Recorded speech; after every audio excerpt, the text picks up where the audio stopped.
बहुत समय पहले की बात है। उत्तर भारत के एक कोने में बसा था एक छोटा सा गांव, चंपापुर।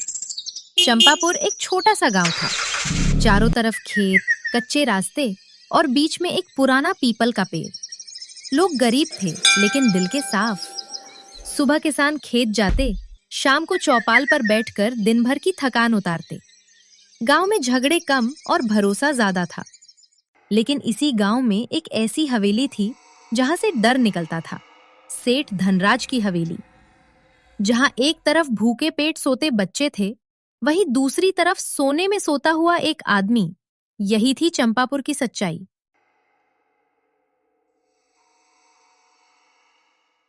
अरे मुनीम, लिख लो, इस किसान की जमीन अब हमारी हुई। सेठ जी, बेचारा बहुत रो रहा था।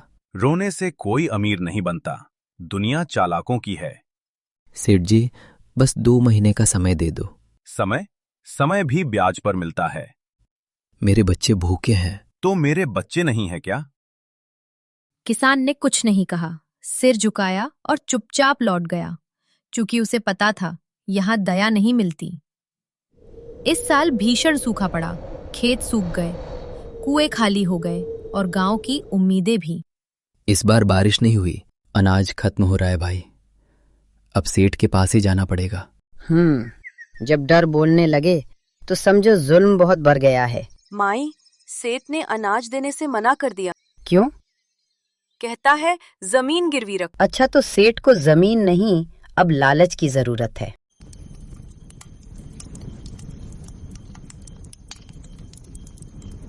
बेटा याद रखना, लालची आदमी को तलवार से नहीं, उसके लालच से मारा जाता है। पर माई, सेठ बहुत चालाक है। चालाक है, पर सबसे ज्यादा लालची भी।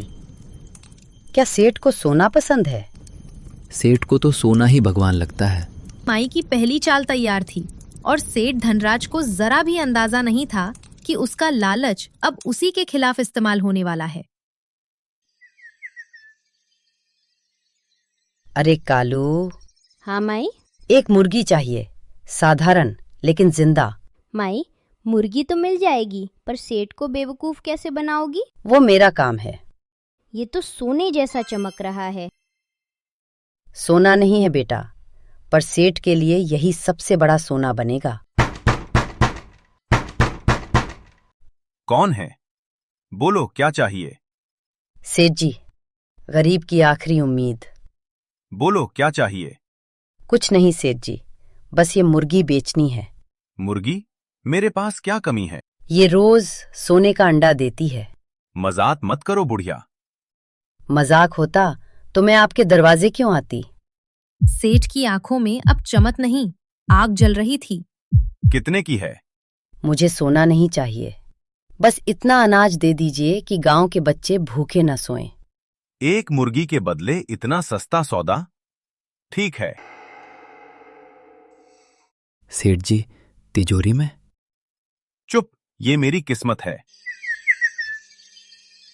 अंडा क्यों नहीं दिया? सेठ जी, मुर्गी तो जिंदा है। तो फिर सोना कहाँ है? आज पेट चीर कर ही निकालूंगा। सेठ जी, मत। कुछ भी नहीं?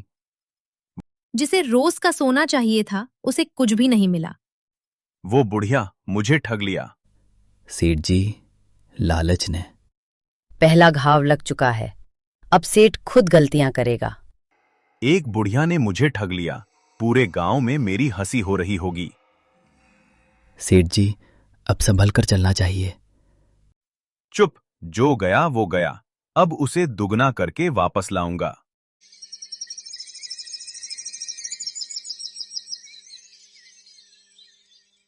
ओम नमः शिवाय।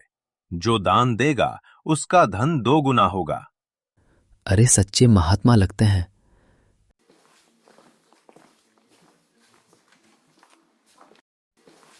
महात्मा जी, सच में धन 2 गुना हो जाता है, अगर नीयत साफ हो। नीयत? वो तो मेरी सबसे गंदी है। मैं दान दूंगा। सेठ जी, पिछली बार। बस आज किस्मत बदलेगी, कल सूरज उगने से पहले तुम्हारा धन 2 गुना होगा।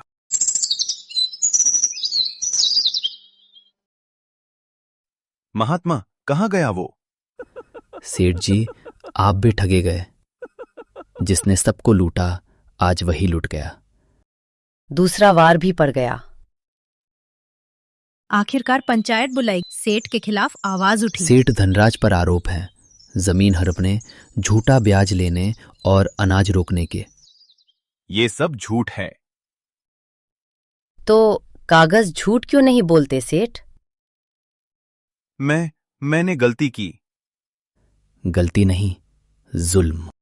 फैसला ये है, जमीन लौटाओ, अनाज बांटो और माफी मांगो। मुझे माफ कर दो, मुझसे गुनाह हुआ है।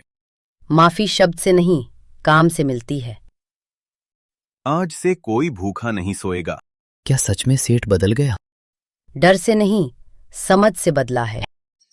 उस दिन चंपापुर ने सीखा, धन से बड़ा धर्म होता है और दिमाग से बड़ा कोई हथियार नहीं।